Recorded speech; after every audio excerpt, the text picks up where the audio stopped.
Nyata geningan supatati ilmu maun teh ayeuna jadi kanyataan. Sabab jelas kabandungan ku diri aing anu jadi anak anu kakargalihirkeun teh bet kieu kaayaan geningan. Nyaan aing dorakati anak maung meunang. Diri aing bener-bener benangku eta supata.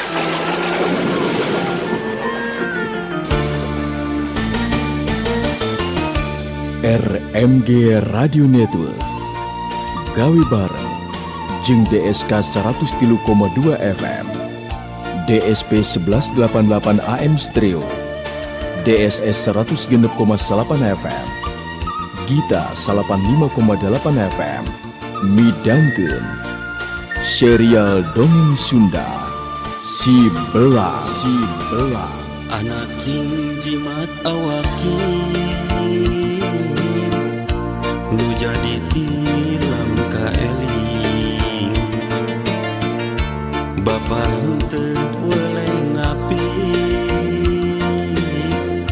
ngajari barang jeung peuting Si Belang. Naskah hiasana Yat R. Garapan Mang Inoy. Teknik jeung montase Laga Jaya. Hiasan musik jeung tata sora Rendika MG. Produser Dewi Miranti. Produksi RMG Record.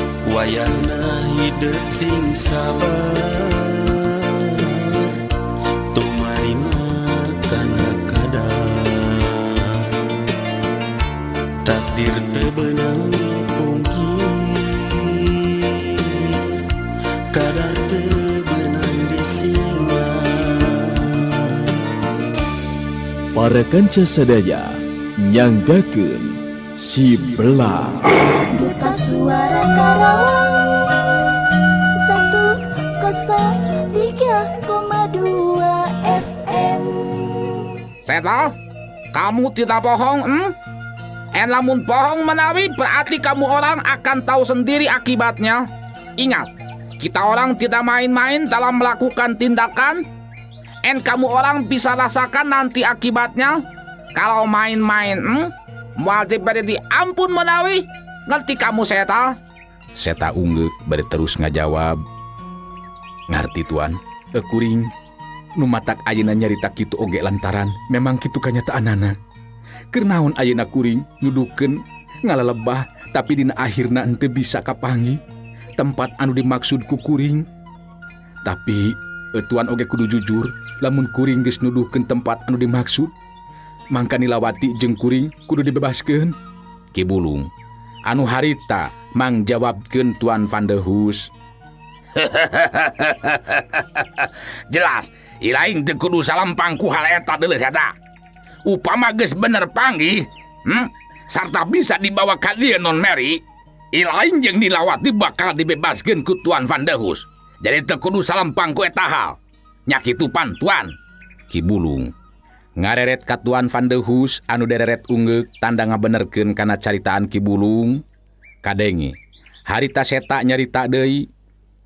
Hade atuh lamun kitu mah Ki Bulung. Tah, jadi ayeuna kumaha ieu? Jelas kuring moal bisa ari kudu bari jeung diborogod kieu mah. Da moal bisa barontak ngalawan lantaran Ki Bulung ajen pangarti leuwih luhur tibatan diri kuring. Ki Bulung ngareret ka Ki Rabok terus nyarita deui. Urang duaan nganteur atawa ngawal si Seta jeung Rabok. Buktikeun ku urang duaan. Bener jeung henteuna omongan si Seta. Akhirna mah terus terang oge yo, mangkelug teh geuningan Rabok. Ki Rabok ungeuk bari nyerenge seuri. Hayu Kang hayu. Urang teu kudu salempang si Seta kabur. Kangaranan urang duaan anu marengan manehanana si Seta geus jelas moal bisa nanaon. Tah, jadi kitu Tuan. Kula jeung Kang Bulung bakal ngawal si Seta anu bakal nuduhkeun di mana ayana cicingna non Mary. Ki Rabok ngareret ka Tuan Van der Hus anu dereret ungeuk bari nyarita. Well.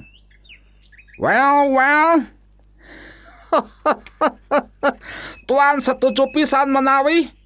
Terus terang, kamu orang jangan macam-macam Seta. Kalau ternyata berbohong, kamu orang tidak akan diberi lagi ampun. And begitu juga dengan ini si Nilawati. Kamu orang harus jujur and benar jika ingin selamat. Ini si Nilawati. Tuan Van der Hus ngareret ka Nilawati. Tetela rencana manehna dilaksanakeun kalawan lancar. Sabab akhirna mah seta jadi eleh deet. Henteu tegaeun lamun ningali Nilawati rek dijadikeun sasaran korban panghinaan ti anak-anak buah Ki Bulung.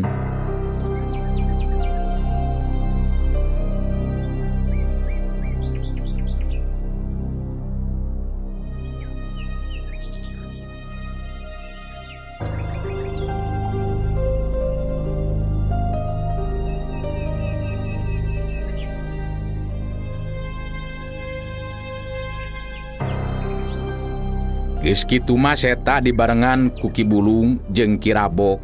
Terus indit ninggalkeun imahna Tuan Van der Hus. Memeh arindit Tuan Van der Hus nyarita sakali deui ka seta.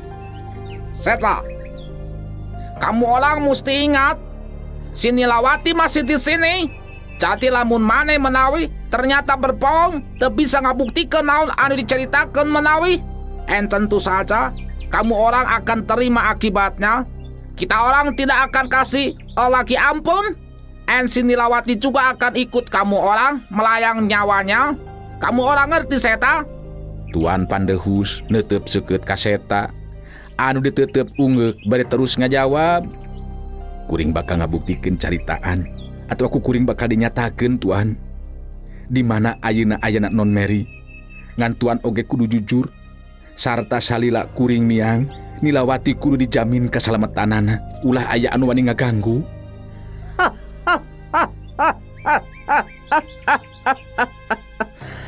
Kamu orang teu kudu salampang menawi.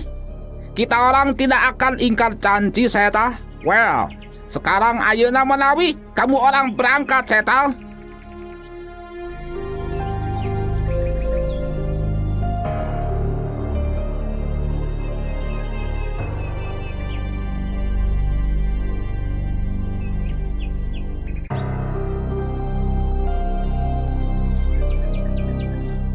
Seta geus teu bisa nyarita deui ka Nilawati sabab Nilawati geus dibawa asup ka jero kamar pangberokanana. Seta dibarengan ku Ki Bulung jeung Ki Rabok terus lumampah.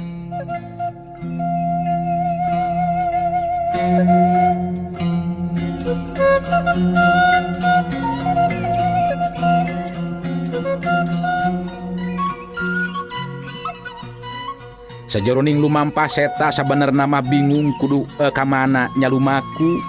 Da puguh tindakanana ayeuna ngan ukur tindakan untung-untungan. Dumasar kana kanyataan lantaran teu wasa upama kudu ningali Nilawati dijadikeun sasaran korban panghinaan. Sedengkeun kasempetan pikeun kabur atawa ngalepaskeun diri ti Ki Bulung jeung Ki Rabok mangrupa hal anu mustahil pikeun ngalakukeun atawa dilakukeun ku seta. Sabab ajen pangarti seta jelas aya di sahanapeun Ki Bulung jeung Ki Rabok.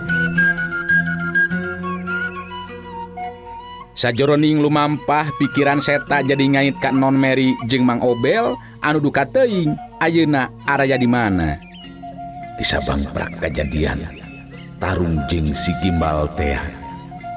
Duka teuing ka mana inditna tah Mang Obel teh jeung Non Mary. Kumaha lamun teu kapanggihnya. Lain ngan ukur diri aing anu bakal cilaka. Bet Nilawati oge jadi korban deui. Non Mary, Mang Obel, di marana atuh anjeun duaan teh bisa tepung deui kitu ari urang. Beuh. Kudu ka mana aing lumampah ieu? Da puguh memang teu nyaho. Di mana ayeuna Non Mary jeung Mang Obel? Seta ngomong sorangan dina jero hatena.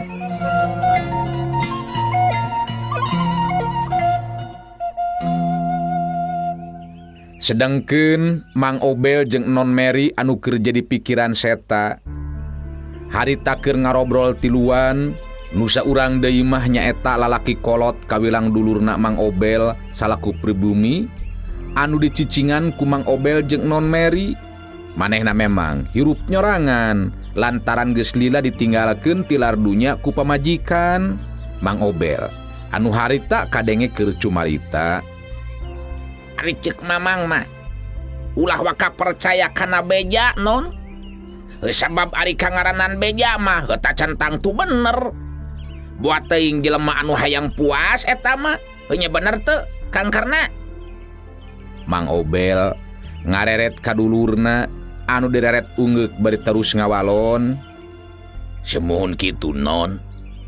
Kasauran Mang Obel cek mang mah teu lepat ulah waka percaya kana beja. Kelanan deui. Bet acan melahan suluh ieu teh ah. Sok teruskeun bae heula nya ngobrolna Bel. Akang melahan heula suluh ye. Mang Obel neuteup ka Non Mary anu diteuteup katingali paromana bangun anu keur ngemuka sedih. Teu lila Non Mary kadenge cumarita. Memang betul Mang Obel, beja itu belum tentu bisa dipercaya, Mang. Tapi upami ternyata benar yen Kang Seta sekarang menjadi tawanan Papi, nah urang akan tinggal diam, Mang. Terus terang, abdi tak bisa kalau hanya berdiam diri, Mang. Ya, Mamang ngartos non. Ngancek Mamang malangkung sae, urang sidik heula lah bener jeung heuteuna ngeunaan eta beja. Nya, da sanajan Mamang oge henteu mikeun atuh hate mah. Upama Den Seta nepikeun ka dijadikeun tawanan ku Tuang Rama. Sokomo upami dugikeun ka disiksa mah, teu ridho Mamang mah. Bet ku Mamang beureunan moal make ditulungan upami Mamang henteu bela ka salira non sareng ka Den Seta mah. Ngan mending keneh urang selidik heula ari ceuk Mamang mah non. Urang buktikeun heula eta beja teh, kitu tak ceuk pamikir Mamang mah. Janten upami kitu maksud Mang Obel. Padai kumaha tindakan yang akan dilakukan sama Mang Obel, Mang. Kata Mamang oge, rek dibuktikeun heula bener jeung heuteuna mengenai eta beja non. Upama memang ternyata betul Dan Seta ditawan ku Tuan Panhus, Tuang Rama. Nyata mah jelas urang kedah neangan akapi kenulungan Den Seta. Kitu tak maksud Mamang mah. Mang Obel negerakeun jalan pikiran, ngandung harti rek nyelidik jeung ngabuktikeun heula bener jeung heuteuna beja anu katarima ngeunaan Seta anu majarkeun jadi tawanan pihak Tuan Van de Hus. Non Mary neuteut ka Mang Obel, Delila terus nyarita deui. Mang Obel, memang bela ke abdi, Mang. Abdi jadi sangat berterima kasih pisan kepada Mang Obel. Tapi harus hati-hati, Mang. Senajan baru nyelidik oge, saya anu terang, Papi menyuruh orang terus mencari-cari kita, Mang. Jelas atuh eta mah non. Mamang kudu hati-hati, nu matak Mamang kudu nyamar. Ulah saujratna, boh dina barang pake, kitu deui, dina sikep jeung caritaan. Keun tenang, soal eta mah non, ku Mamang diperhatikeun, da Mamang oge embung atuh ari kudu nepikeun ka kudu beunang dicangkalak mah. Sabab upama memang dicangkalak pada sareng saha non di dieu hek. Memang laras, Mang. Betul sekali, Mang Obel. Abdi tidak berharap, Mang, kalau Mang Obel harus sampai ditangkap oleh orang yang disuruh sama Papi, Mang. Makanya cek Mamang oge non, Tuan mangan ukur naon kitu teh mentingkeun kana perasaan sorangan. Padahal hubungan antara non sareng Den Seta apanan eta teh kawilang kurnia tinu Maha Kawasa. Sabab ari kacinta jeung kasuka mah cek Mamang oge teu bisa dipaksa jeung teu bisa di naon kitu teh diulah-ulah. Sabab datangna cinta teh teu bisa direka-reka tapi timbul tina ati sanubari. Ya, betul, Mang Obel. Jadi sekarang bagaimana maksud Mang Obel, Mang? Apakah bade pergi pae Mang Obel teh? Ya jelas atuh non, kedah miang. Rek da nanyakeun ka lembur anu deukeut ke tempatna Tuan, heunya da Mamang geus warawu. Tah lamun bejati urang lemur anu deukeut ke tempat Tuang Rama, Mamang teh rada percaya non. Engke mamang bakal langsung deui ka dieu lah nya. Wangsul deui ka dieu. Ku kituna, ku kieuna, tak mamang pasti bakal masihan warta ka non. Semun, Mang. Abdi sangat setuju kepada gagasan Mang Obel. En mudah-mudahan Mang Obel tiasa cepat kembali, Mang. Supaya orang tiasa berpikir melakukan tindakan. Upamila en ternyata, Mang, saya tadi dijadikan tawanan sama papi. En padanten heula atuh, Mang, sama Mang Karna, Mang. Non Mary nyarankeun sangkan Mang Obel babadamian heula jeung Mang Karna salaku pribumi. Mang Obel nyerenge seuri bari terus ngomong deui. Atuh pasti eta mah non. Da mamang oge kudu naon kitu teh, ngahargaan kanu jadi dulur. Dengan sabar we heula nya, engke upama mamang miang non di dieu. Wayahna kudu cicing heula jeung Mang Karna. Oh, enten naon, Mang? Tidak apa-apa, Mang. En abdi berdoa. Mudah-mudahan berita mengenai Kang Seta hanya berita bohong wungkul, Mang. Malah kemauan harapan abdi mah, Mang Obel bisa ketemu sama Kang Seta. Langsung ajakan ka dieu, Mang. Atuh tangtos be tepang jeung Den Seta mah ku mamang. Moal diengkekeun deui non, bakal langsung ku mamang ke dicana ka dieu.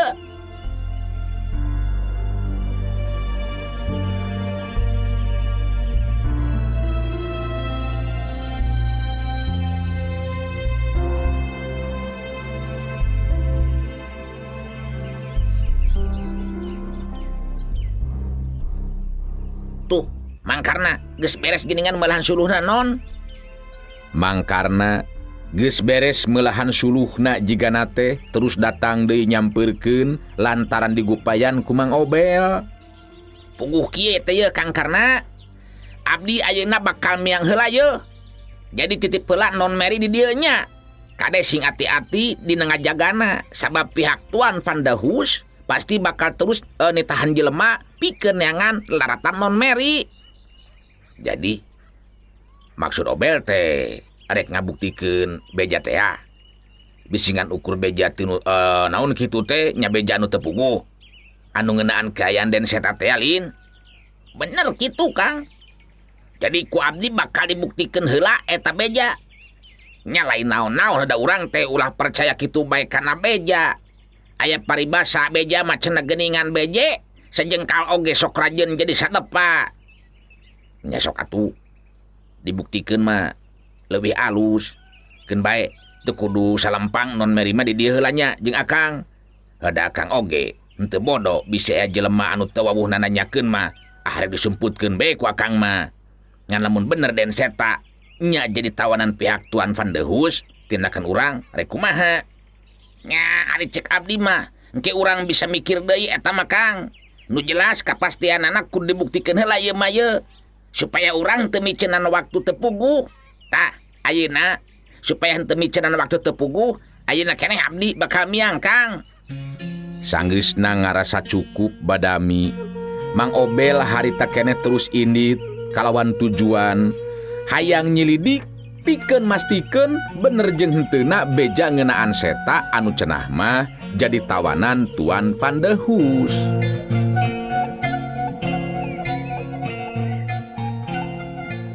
Mang Obel terus ngagidig poho di kacape.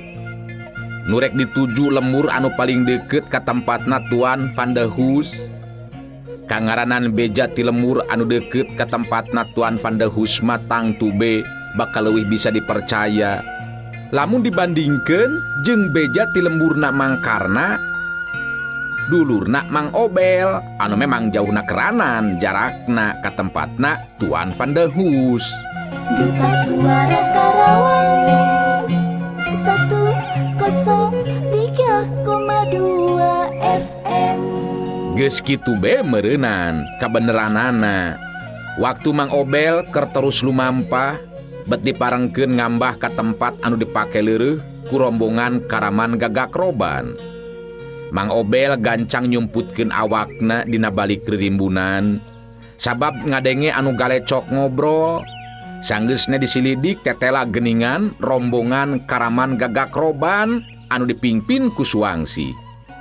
Malah waktu ningali kalebah si Belang anu ngagoler dina luhur taneuh dina kaayaan di Borogod dua leungeun ejeng sukuna sarta ditalikungkeun kana awi, Mang Obel kaget anu lain di kieuna.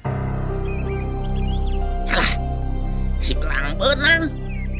Aduh, aing teu kasamaran ieu jelema-jelema teh ye, anggota Karaman Gagak Roban geningan. Asep Bolang terus Suwangsi geus nyangkalak si Belang sigana mah. Keun hayang nyaho rek diintip ku aing di dieu ye. Rek didengekeun obrolanana.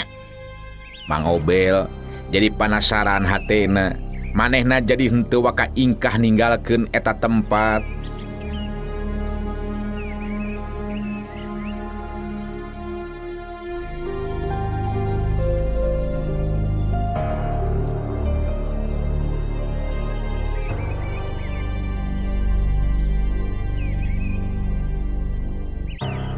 Suwangsi harita memang ngajakan heula leureuh ka anak buahna.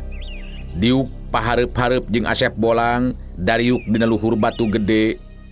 Sedengkeun 4 urang anggota Karaman Gagak Roban anu sejena dariuk dina luhur jukut garing deukeut ka si Belang anu digolerkeun luhur taneuh. Asep Bolang neuteup antep ka Suwangsi teu lila kadenge Asep Bolang anu cumarita. Ari cek akang mah, padahal si Belang mending kena diperenan di dieu lah, Nyai. Ngarah teu jadi barebe ka urangna. Da keur naon atuh urang mamawa si Belang ka tempat urang oge. Da anggota mah apanan, anu penting urang geus hasil dina ngalakukeun tinakan. Kitu ari cek jalan pikiran akang mah. Asep Bolang mere saran ka Suwangsi sangkan si Belang bisa buru-buru diperenan dina harti, dibinasa di dinya. Suwangsi imut ka Asep Bolang bari teu lila terus nyarita. Cek abdi oge, si Belang geus moal bisa nanaon Kang. Urang teu kudu gurung gusuh dina ngalakukeun tindakan. Abdi salaku pamimpin hayang nemongkeun heula ka sakabeh anggota atawa anak buah ngeunaan hasil tindakan urang. Lian teh eta tindakan abdi mangsa nyiksa heula si Belang sangeusna dirampas kalung berlian bakal jadi perhatian anak-anak buah abdi Kang. Yen abdi dina ngalakukan tindakan tara setengah-setengah. Naon maksudna? Supaya ajen komarawi bawa abdi Kang tetap kuat. Lebah dieu memang bedana jalan pamikiran jeung pamadegan di antara urang Kang Asep. Suwangsi nerangkeun alesanana. Pangna dina ngabinasa si Belang teh kudu sakalian kasaksian ku sakabeh anak-anak buahna anggota Karaman Gagak Roban. Asep Bolang kadenge harita nyarita deui. Jalan pikiran jeung pamadegan Nyai memang bener. Akang teu nyalahkeun, malah akang bisa ngarti kana maksud caritaan Nyai. Ngan satadina akang mah nyarankeun buru-buru si Belang diperenan teh bisi maung indung kukutna. Indung kukutna si Belang maksud akang teh kaburu datang. Jadi henteu oge tetep ancaman bahaya keur urang. Sabab bahrungkeun oge geningan nepikeun ka ajalna ku indung kukutna si Belang teh. Ta eta anu jadi bahan tinimbangan akang mah Nyai.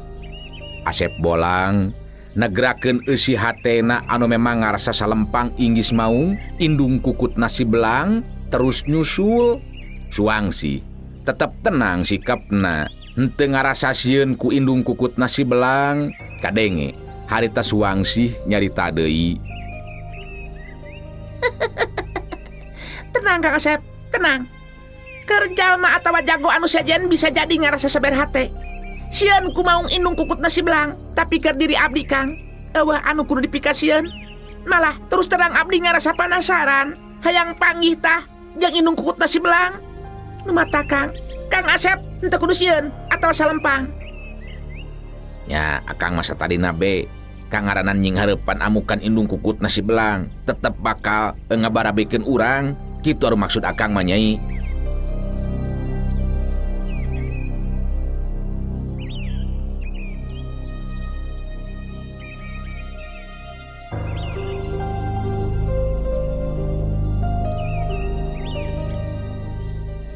Mang Obel anu nyumput bari ngintip ngadedengekeun kana lumangsungna kajadian di eta patempatan. hatena ngomong sorangan. Bet karunya kekayaan si Belang yuk. Teteh larik dibinasa geningan, dibawa ke tempat nakaraman gagak roban. Karunya ku si Belang aing mah. Aduh, kumaha ieu carananya? Bisa moal kitu aing nulungan si Belang yeuh. Asana teh bet teu mikeun ari si Belang kudu nepikeun ka dibinasa mah. Inget kana caritaan Den Seta we. Yen si Belang teh sabenerna mah anak jelema anu digedekeun di lingkungan hewan. Aduh, kumaha ieu akalna nya nulungan si Belangnya? Kumaha ieu akalna? Da jelas geuningan kadenge bieu ku aing obrolan antara Suwangsi jeung Asep Bolang. Aduh, kamunya ieu lamun si Belang teu nepikeun ka dibinasa. Dasar memang naon kitu teh kumpulan karaman, kurang puas lamun teu ngabinasa teh. Padahal mah rapas be atuh kalung berlianna wungkul, kalung berlianna wungkul cek aing mah. Lain make jeung kudu dibinasa sakalian jeung si Belangna. Mang Obel bet jadi boga karep hayang nulungan ngabebaskeun si Belang.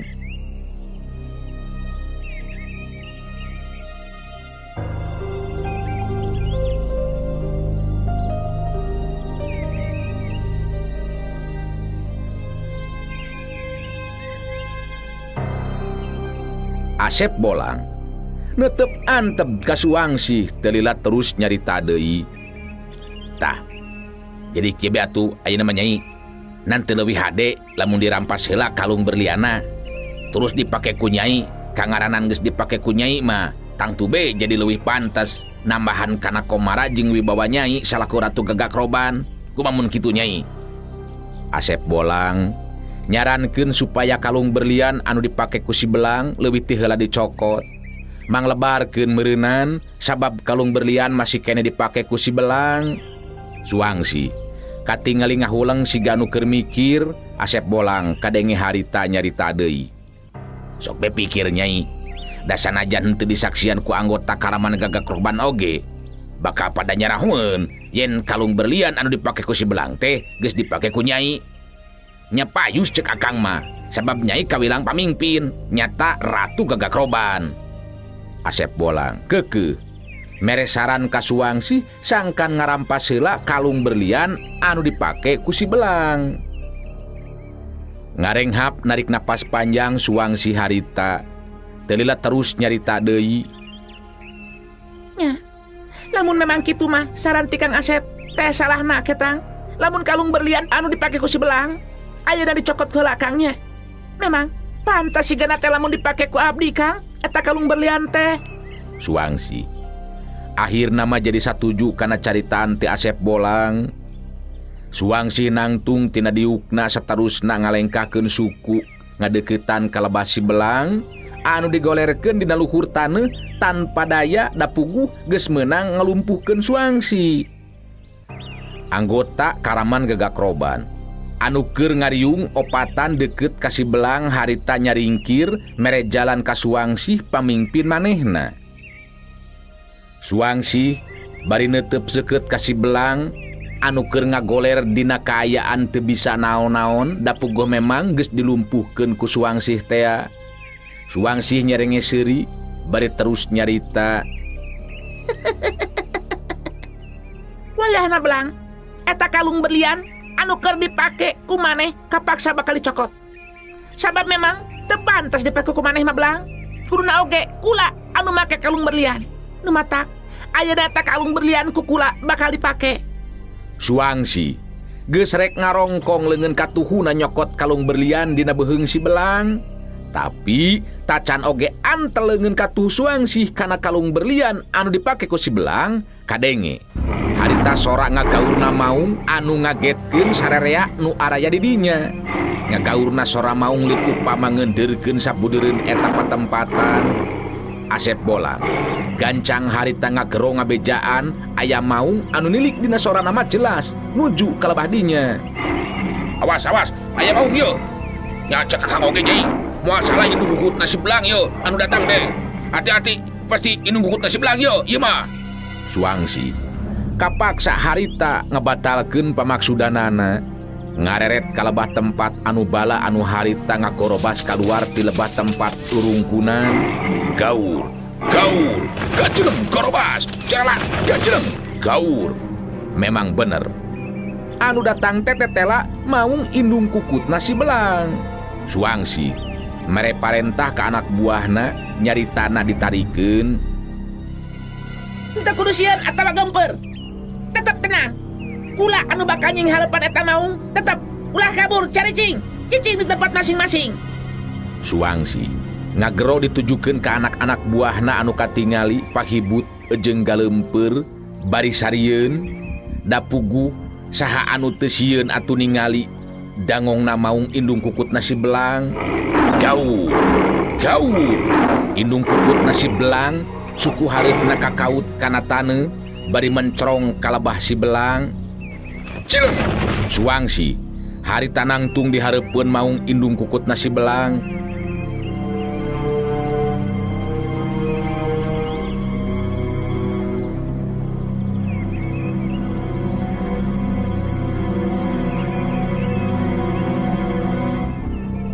Sedangkeun Mang Obel anu harita nyumput ngabandungan kana lumangsungna eta kajadian milu tagiwur hate jeung pikiranana waktu ningali kadatangan maung indung kukutna si Belang.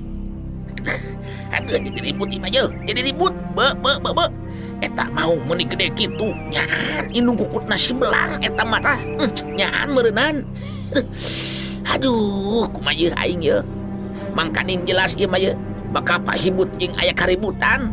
Si Belang kalah ka kumaha oge, kudu ditulungan ku diri aing mah ye. Tapi kumaha carana nya nulunganana nya? Mang Obel hatena ngomong sorangan karapna keukeuh hayang bisa nulungan ngabebaskeun si Belang. Suangsi anu geus pancu dihareupeun maung indung kukutna si Belang ngareret ka Asep Bolang jeung 4 urang anak buahna bari terus nyarita. Saya ge diri waspada, teu kudu sieun, teu kudu gemper. Sing harapan kanyataan sakumaha mistina. Teu kudu leutik hate, kudu yakin urang bakal mampu ngungkulan ieu kaayaan. Suangsi kituna teh bari neuteup seukeut ka maung indung kukutna si Belang. Sedangkeun indung kukutna si Belang oge katingali ngagaur bari jeung nyangerek nembongkeun huntuna anu ranggeteng matak pikasieun anu borangan. Gaur indung kukutna si Belang guar gaur bari sukuna anu hareup kakaut kana taneuh anu satarusna ngadepong siga anu rek ngawahan narajang. Suangsi ngarti kana kaayaan anu disinghareupan ku dirina. Harita Suangsi saya gadiri ngawangun pasangan pikeun Suangsi anu geus ngarasa yakin kana kamampuhan dirina pribadi henteu kaentepan ku rasa sieun atawa saber hate nying hareupan si Raja Leuweung. Suangsi neuteup ka indung kukutna si Belang bari nyarita. Lain karakah gua gaur tepunggu syah. Sok, kumaha tindakan Andika maung bikang? Andika meureunan anu geus merenan jiwana bahrungkin tanya.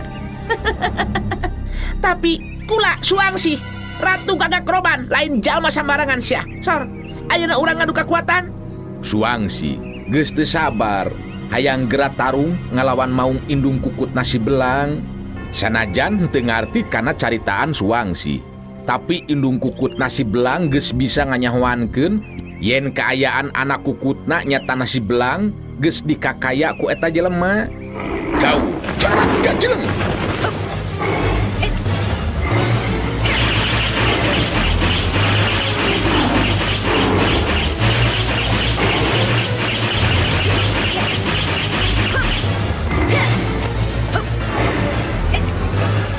Indung kukutna si Belang harita maju narajang ka Suangsi, tapi anu diserang oge kecicingeun. Harita Suangsi ngimbangan daya panarajang indung kukutna si Belang. Jelak jeleng os. Panarajang indung kukutna si Belang henteu keuna kana sasaran. Suangsi harita metakeun tenggelan dina kakuatan ilmu tapak geni anu ngandung hawa panas.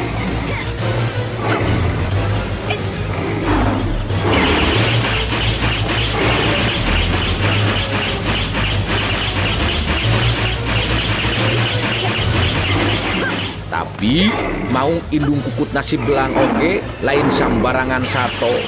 Manehna ngarti kana panarajang lawan, panarajang balesan ti Suangsi teu keuna kana sasaran. Indung kukutna si Belang beuki garang jeung bayangan dina panarajangna.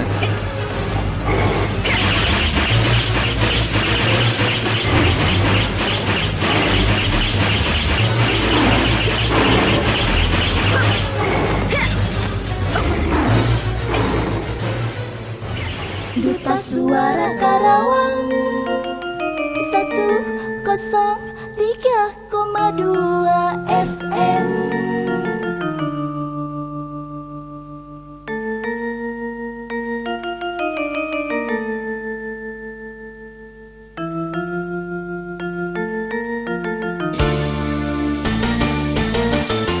RMG Radio Network gawe bareng jeung DSK 103,2 FM, DSP 1188 AM Stereo, DSS 106,8 FM, Gita 85,8 FM, Rengse midangkeun serial dongeng Sunda Si Belang.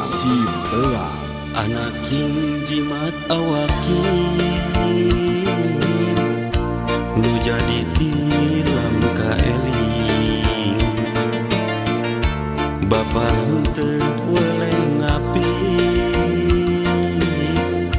ngajari berang jeung peuting Si Belang. Naskah Yasana Yat R. Garapan Mang Inoy. Teknik jeung montase Laga Jaya. Hiasan musik jeung tata sora Rendika MG. Produser Dewi Miranti. Produksi RMG Record. wayahna hidup sing sabar tumarima kana kadang takdir teu beunang dipungkir kadar teu beunang disinglang Para kanca sadaya wilujeng kantun.